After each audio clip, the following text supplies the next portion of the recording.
ইরানে ভয়ঙ্কর যুদ্ধ লেগেছে আর আমাদের উঠোনে ঘুঁটে পড়েছে। ইরানের যুদ্ধে গ্যাসের অভাব হবে, সিলিন্ডার পাওয়া যাবে কি যাবে না তার নিশ্চয়তা নেই। তাই জন্যে আমাদের বাড়িতে রাহুলের মা গরুর গোবর দিয়ে সুন্দর ঘুঁটে বানানো শুরু করে দিয়েছে, আর সেই ঘুঁটে জ্বালিয়ে এখন আমাদের রান্না চলছে। এই হচ্ছে আমাদের নতুন রান্নাশাল। এইখানে এখন কুমড়ো ফুলের বড়া ভাজা হচ্ছে। কোথায় ইরানে যুদ্ধ আর কোথায় বাংলার গ্রামে কুমড়ো ফুলের বড়া ভাজতে ঘুঁটে বানানো। কোথাকার জল কোথায় এসে গড়িয়েছে সেটাই দেখার।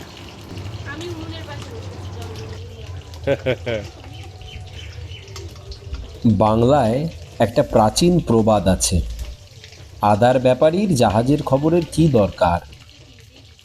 এদিকে আজকের এই পৃথিবীতে বড় বড় জাহাজিদের খবরদারির চোটে আদার ব্যাপারীদের প্রাণ ওষ্ঠাগত। যখন তখন যেখানে সেখানে নদীনালায় বড় বড় জাহাজ ঢুকে পড়ছে আর আদার জমি সব ডুবিয়ে দিচ্ছে। তাই আদার ব্যাপারীদের আজ একটু সচেতন হওয়ার সময়, সংহত হওয়ার সময়। কিন্তু বেশ কিছু সংবেদনশীল বন্ধুজনকে আজকাল দেখছি খুব উদ্ভ্রান্ত, কেমন একটা দিশাহারা হয়ে পড়ছে। তারা সবাই চিন্তিত, কেন মানুষ জাগছে না। এত অবিচার, এত অন্যায় চারপাশে, তবু কেন এত নীরবতা। এই তো কালকের ৬০ লক্ষ সহনাগরিক আজ নিজেদের নাগরিকত্ব প্রমাণের জন্যেই সরকারের তৈরি লাইনে নিত্য দাঁড়িয়ে আছে। তবু ডিজে বাজায় কিন্তু বিরাম নেই, উৎসবের অভাব নেই, নাচন কোদন চলছে তো চলছে। এদিকে নেই কোনো সম্মিলিত প্রতিবাদ। এক রাজনৈতিক দলের বদলে অপর আর এক রাজনৈতিক দলের মুখাপেক্ষী হওয়াই আজ জনগণের ভবিতব্য। এক পবিত্র সংবিধানের বিধানই সকলের কাছে সর্বমান্য ঈশ্বরের ভূমিকায় হাজির। রাষ্ট্র ব্যবস্থা এতদিনে পক্ষ বিপক্ষ সকলের প্রতিবাদকে বেশ বিধান দিয়ে বাঁধতে পেরেছে। এবার দেখুন, আগামী নিকট ভবিষ্যতে তেমন কোনো বিরাট গণ আন্দোলন বা জনবিস্ফোরণের সম্ভাবনা কিন্তু নেই। জীবনে বাঁচার নতুন নতুন অনেক ধাঁচা মানুষ উপভোগ করতে শুরু করেছে সবে সবে। এসব এখন বেশ কিছুদিন চলবে।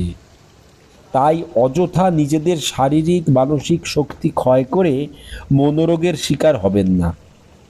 নিজ নিজ ক্ষেত্রে সম্ভব মতো ছোট ছোট উদ্যোগ গড়ে তুলুন, যুক্ত হন সত্যিকারের ক্রিয়ার সাথে, ভার্চুয়াল নয় অ্যাকচুয়াল। কোনো জননেতার আগমনের মহান বার্তা এখনই শোনবার সম্ভাবনা নেই। তাই প্রতিবাদের বন্দুক আপনাকে এখন নিজের ঘাড়েই কিন্তু বইতে হবে। কাঁধে নিয়ে নেমে পড়ুন বন্ধু, বেরিয়ে আসুন ফেসবুক টুইটারের ভার্চুয়ালিটি থেকে রিয়েলিটিতে। চষে ফেলুন বহুদিনের অনাবাদী মানব জমিগুলো। মাটি কোপান, বেড়া দিন, আগাছাগুলো একটু নিড়ান। এখন ফিরে আসার সময় নিজের শিকড়ের কাছে।